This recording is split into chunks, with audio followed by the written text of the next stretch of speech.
बेचता है, नीचे वाला जो लोग टिकट खरीदने जाते हैं वो लोग अपना ज़मीन बेचते हैं और वोट देने वाला अपना ज़मीन बेचता है। तो इसमें जेल के अंदर तो गुंडा बैठा है और वहाँ जब दारू माफिया बन के जाता है एक बोतल पैक के नाम पे, तो वहाँ प्रोफेसर है वो गुंडा स्मगलर, उससे नॉलेज लेता है और बाहर आकर के वो माफियागिरी छोड़ करके मर्डर का काम करता है। तो पलटने और सलटने का ये लोग बार बार काम कर रहे हैं, कभी उस पार्टी में तो कभी इस पार्टी में। तो ये लोग केवल अपने सत्ता में रहना चाहते हैं। बिहार का जाए अपना काम बनता और भाड़ में जाए जनता है। कब वो चाचा गए बच्चा का लगेगा तो बच्चा गए चाचा का लगे, तो पलटू पलट गए सल्टू सलट गए, तो फिर फरवरी में ये लोग दोनों जना पलटे या सल्टे जाते। एक देश का एकलौता प्रधानमंत्री है कि प्रधानमंत्री एक विधानसभा का प्रचार करने जाते हैं और बिहार में एक भी रोजगार का साधन नहीं लगाते हैं। 9 साल के अंदर प्रधानमंत्री जी विदेश नीति पर बहुत अच्छे, वो अपने को साबित किए, बहुत पब्लिसिटी कमाए, लेकिन बिहार के स्थिति पर 9 साल के अंदर एक बैठक भी नहीं किए।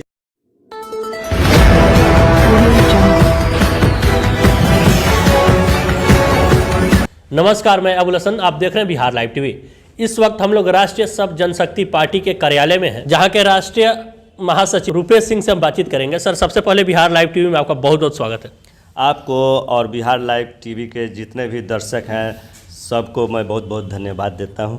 सर, किस उद्देश्य के साथ ये पार्टी का गठन किया गया था?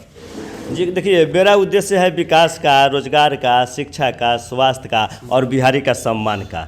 आज अपने बिहार का स्थिति ये है कि बिहारी जो धब्बा हम लोगों को मिला हुआ है और बिहार के जितने भी नेता हैं ये सब लोग केवल सत्ताधारी नेता हैं और इन लोगों को अपनी सत्ता चाहिए। नौजवानों को रोजगार मिले नहीं मिले, क्षेत्र का विकास हो नहीं हो, लेकिन ये लोग सत्ताधारी लोग केवल जाति और पाति की लड़ाई लड़ते हैं। आज ये लोग धर्म का धंधा बना दिए हैं और राजनीति को गंदा बना कर रख दिए हैं। और हमारी पार्टी की सोच है कि शिक्षित बेरोजगार गरीब नौजवान जो है उसको रोजगार देना। आज 4 तारीख को हम लोग हथुआ में कलिंद्र ITI पर रोजगार कैंपस का आयोजन किए हैं। इसमें 200-250 नौजवानों का रोजगार का आज ये है सिलेक्शन है जी। तो और पंचायत स्तर बूथ स्तर पर हमारी पार्टी के द्वारा फ्री मेडिकल हेल्थ कैंप लगाया जाता है, जिसमें फ्री दवाई फ्री इलाज कराया जाता है एम्स तक को डॉक्टर को बुला करके। हम कहाँ जातिवाद और धर्मवाद का बात करते हैं, हम तो सबका हित का और विकास का काम कर रहे हैं। बिहार के लिए आपका विजन क्या है? हमारा विजन ये है कि एक को चुनिए, नेक को चुनिए, अच्छे को चुनिए, सच्चे को चुनिए। बिहार के विकास के लिए बिकाऊ नहीं टिकाऊ होना चाहिए। आज सभी पार्टियों का मेंटलिटी ये है कि ऊपर वाला जो है टिकट बेचता है, नीचे वाला जो लोग टिकट खरीदने जाते हैं वो लोग अपना ज़मीन बेचते हैं और वोट देने वाला अपना ज़मीन बेचता है। तो इसमें बाल बच्चों का भविष्य बिक जाता है, क्षेत्र का विकास नहीं होता है। तो कब तक बिकाऊ के साथ हम लोग टिकाऊ होकर रहेंगे? तो इसलिए बिहार के विकास के लिए बिकाऊ को नहीं टिकाऊ को मैं जनता से अपील करना चाहता हूँ कि बिकाऊ को नहीं टिकाऊ को चुने, एक को चुने, अच्छे को चुने, सच्चे को चुने, नेक को चुने। बिहार के लिए आपके विकास और विजन क्या है? मतलब कि कौन कौन से मुद्दों के आधार पर आप लोग राजनीति में? मुद्दा हमारा है शिक्षा का, स्वास्थ्य का, रोजगार का। हम लोगों का घोषणा में देखिए साफ लिख दिया गया है ऊपर ही 5 साल बनाम 2 साल। जी, हमको 5 साल नहीं चाहिए। ये लोग बिहार का राजनेता या देश का राजनेता हो, 5 साल कर करके आज 2023 में बिहार देश की आज़ादी को 76वां साल हो गया और 76 साल में सबसे पिछड़ा और पिछड़ा राज्य अगर कोई है तो हम लोगों का बिहार है। आज हमारा बिहार जो है अति पिछड़ा राज्य में संवेदनशील घोषित है। तो ये कब तक चलेगा? और हमारा जो मुद्दा जो है बिजली का, तेल का, आप देख रहे हैं आपके सामने है, रोजगार का, नौकरी का, चिकित्सा का, शिक्षा का, अभी आप देख रहे हैं टोल का, बाढ़ का, आप देख रहे हैं मलगुजारी का। तो आज मलगुजारी का स्थिति ये है कि पहले पुरानी नियम जो था 300 रुपया मलगुजारी लगता था और आज के डेट में 5-5 हज़ार 7-7 हज़ार मलगुजारी लग रहा है। ये कौन सा सिस्टम है भाई? आज हमारा विकास हुआ ही नहीं। आज टैक्स पर पूरा बिहार टिका हुआ है। आज बिहार का विकास है, आज एक से IAS IPS अधिकारी जो है दारू, बालू और ताड़ी के पीछे लगे हुए हैं। आज झाड़ी में, पलानी में, दलानी में IAS अधिकारी ताड़ी बालू खोज रहा है। अब बताइए कि दारू बंद नहीं है, ये फ्लॉप सिस्टम ये चालू हो जाना चाहिए। बिहार में आप बहुत बड़ा ऐलान कर रहे हैं कि बिहार में दारू जो है शराब है फिर से शुरू किया जाना चाहिए? दारू 100% चालू होना चाहिए। आज 5 लाख से अधिक नौजवान जो है जिनका भविष्य जेल के अंदर रो रहा है, कुहुक रहा है, मर रहा है। आज जितने भी शिक्षित बेरोजगार गरीब नौजवान हैं, आज रोजगार नहीं होने की वजह से वो लोग दारू बेच रहा है, माफिया बन रहा है, स्मगलर बन रहा है, गुंडा बन रहा है। जेल के अंदर तो गुंडा बैठा है और वहाँ जब दारू माफिया बन के जाता है एक बोतल पैक के नाम पे, तो वहाँ प्रोफेसर है वो गुंडा स्मगलर, उससे नॉलेज लेता है और बाहर आकर के वो माफियागिरी छोड़ करके मर्डर का काम करता है। तो आज रोजगार का सबसे बड़ा महत्व है। देखिए आज रोजगार का स्थिति ये है कि बिहार छोड़ करके हम जब दूसरे राज्यों में जाते हैं, बिहार में तो रोजगार कोई साधन है नहीं, तो वहाँ बिहार का बाहुबली जो नौजवान है जिसके माता पिता ताकतवर बना करके दूसरे राज्यों में भेजते हैं कमाने के लिए, उस राज्य का विकास करता है अपना कंधा लगा करके, और वहाँ अपमानित ढाबा मिलता है बिहारी नाम से। तो बिहार के नेता सब एगो बिहारी नाम का ढाबा नहीं खत्म कर पाया, बिहार से बाढ़ नहीं खत्म कर पाया, तो ये लोग कौन सा विकास का बात करता है। आज देखिए कि 5 साल चुनाव हुआ, ये इस चुनाव डेट भी अब खत्म होने जा रहा है, 1 साल इन लोगों का और 2 साल बचा हुआ है, और इन 5 सालों में कौन सा बदलाव हुआ है आप बताइए बिहार के अंदर। अभी सबिया एगो एयरपोर्ट है, सबिया एयरपोर्ट का मुद्दा हम लोगों को द्वारा उठाया गया था, और आज कोई भी अधिकारी डेट पर डेट ये लोग ले रहा है लोग, चाहे वो सांसद महोदय हो या डीएम महोदय हो, कोई भी है, तो ये लोग अपनी पब्लिसिटी के लिए केवल मीडिया में लोग प्रचार कर रहे हैं। कब तक होगा ये? जमीनी स्तर का ये लोग काम नहीं करते हैं। ये लोग कहते हैं अतिक्रमण हटेगा तो हम लोग काम करेंगे। आप बताइए कि मुंह से कौन सा अतिक्रमण हट जाएगा? आप हमको लेकर चलिए, हम एक दिन में अतिक्रमण हटाएंगे। बहुत बड़ा दावा कर रहे हैं। हम दावा इसलिए कर रहे हैं कि कहीं फौरन से अतिक्रमण नहीं आया है। अतिक्रमण करता भी यहीं गोपालगंज का है और सबिया एयरपोर्ट ही गोपालगंज में है। अच्छा, आखिर वो लोग कहाँ जाएंगे जो वहाँ वर्षों से रह रहे हैं? हम बता रहे हैं वो लोग कहाँ जाएंगे।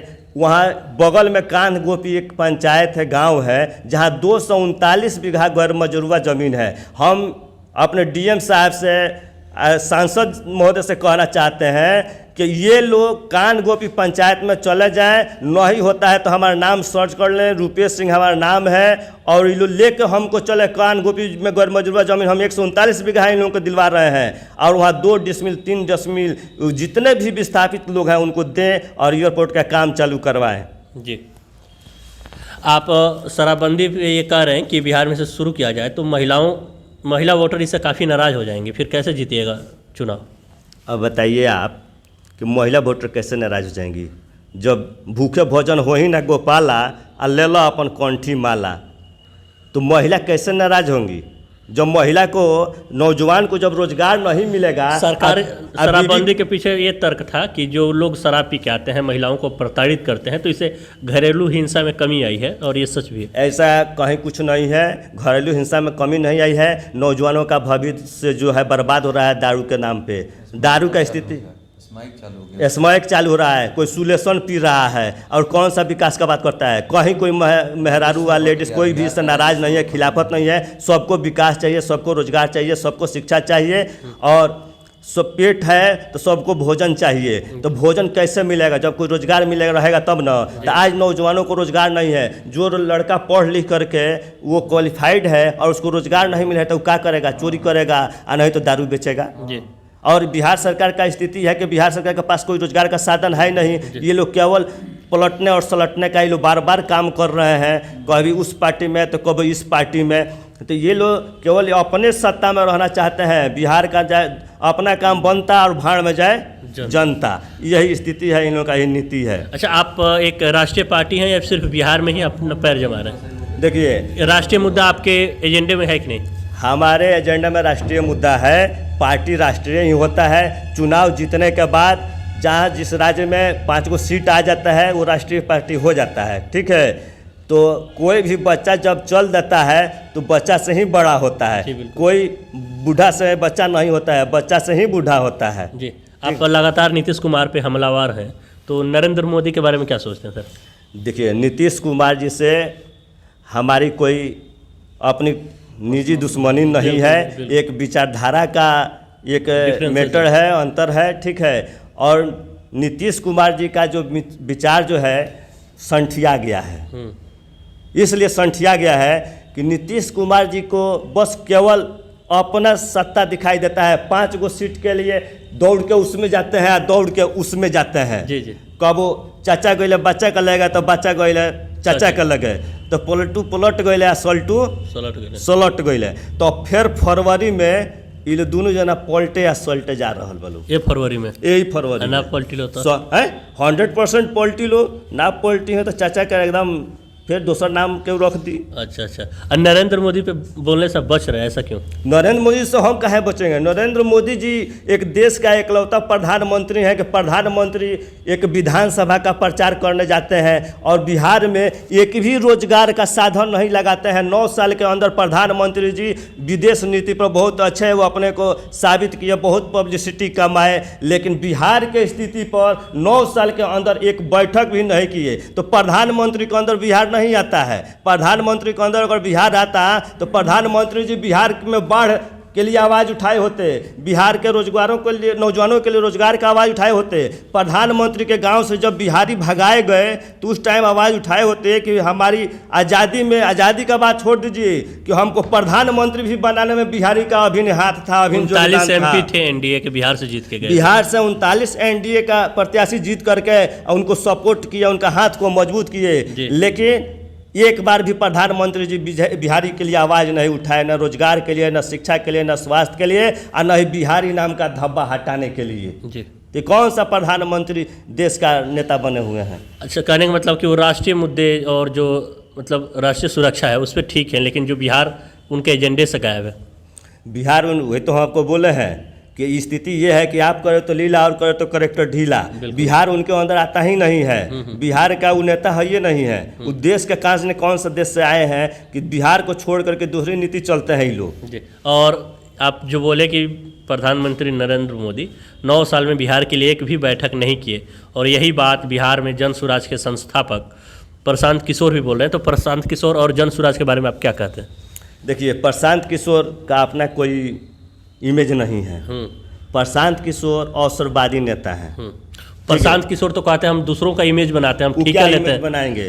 प्रशांत किशोर अपने को रणनीतिकार कहते हैं। और एक भ्रष्टाचारी को खुद सुशासन की सरकार बता रहे हैं कि बिहार में बाहर है और नीतीश कुमार है। वो तो बोलते हैं मेरा पैसा है। आपका पैसा है। आज पूरे बिहार को आप पैसा में बना रहे हैं। कल ही चौथा रोज आप मीरगंज में पहुंचे हुए थे तो वहाँ बोले थे कि बाकी लोग जो करते हैं वही हम भी करेंगे। अच्छा, आप भी शायद सुने होंगे। जी जी, सुने थे ना? जी जी। तो ये बताइए, आप कह रहे हैं कि वो शोषण कर रहे हैं, हम भी शोषण करेंगे। हम तो कहते आ रहे हैं। नहीं, उनके कहने का कॉन्टेक्स्ट लेकिन शोषण करने का उनका पुराना नीति है। वो कभी इस पार्टी में, कभी उस पार्टी में, कभी उस पार्टी में, कभी बंगाल में, तो कभी झारखंड में, तो कभी दिल्ली में, कभी कांग्रेस में, कभी बीजेपी में। वो पलटी पर पलटी मारते रहता है। चाचा से भी बड़का पलटूबाज है। लेकिन वो सक्रिय रूप से राजनीति में शामिल नहीं होते, किसी पार्टी का ज्वाइन नहीं करते, बस उनके लिए काम करते हैं। उनका पार्टी आईपैक उसके पार्टी का ज्वाइन करते हैं। वो शोषण करता है, वो शोषण करना जानते हैं। वो रणनीतिकार नहीं है, शोषण करता है।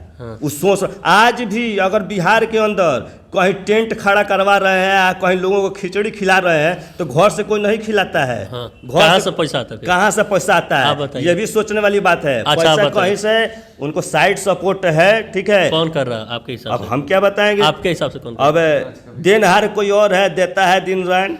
अब उन कहाँ से ले रहे हैं? अब यहाँ का अपने इंडिया का पैसा है कि विदेशी पैसा है? नहीं, इंडिया का हमारे जो 6 मित्र हैं अलग अलग राज्यों में जिनके लिए हमने काम किया था। हमको ये बताइए, उनका 6 मित्र हैं। बाकी लोगों का भी तो मित्र है, वो लोग कहानी सपोर्ट कर देता है। उनका अच्छा मित्र होगा, उनका अच्छा मित्र है। उनका कोई मित्र नहीं है।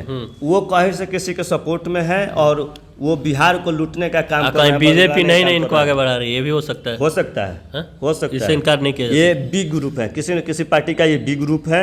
ये देखिए, पहले बोले थे कि हम चुनाव नहीं लड़ेंगे, हम पार्टी नहीं बनाए हैं, हम ये वो समाज का बदलने का काम कर रहे हैं। अब आप बताइए, ये लोग अगर विकास का काम करता तो यहाँ जो चाचा है पलटू चाचा, इनको पहले निकाले समाज सुधार अभियान, उसके बाद निकाले हैं समाधान यात्रा, एक ये निकाल रहे हैं जन सुराज यात्रा, एक जोड़ रहे हैं भारत जोड़ो यात्रा, और एक वो करते हैं मन की बात। आपने वोट लिया जन जन से और बात करते हैं मन से, तो फिर जन जन का क्या जरूरत है? लोकतंत्र लोग मन से वोट दे देता है। हाँ, मने मने वोट दे देता है। मन से लोग वोट दे देता है। आप मन की बात करते हैं तो मनी साहब को वोट मिल जाता है, मनी से जीत जाते ठीक हैं। है, आपको दे दिया जाइए। हाँ, गठबंधन का। हाँ। तो महागठबंधन में कितने पार्टियां हैं? 12 पार्टी। 12 को कौन? 12 को पार्टी है। आप सर्च कर लीजिएगा, आप सबका सर्च कर लीजिएगा।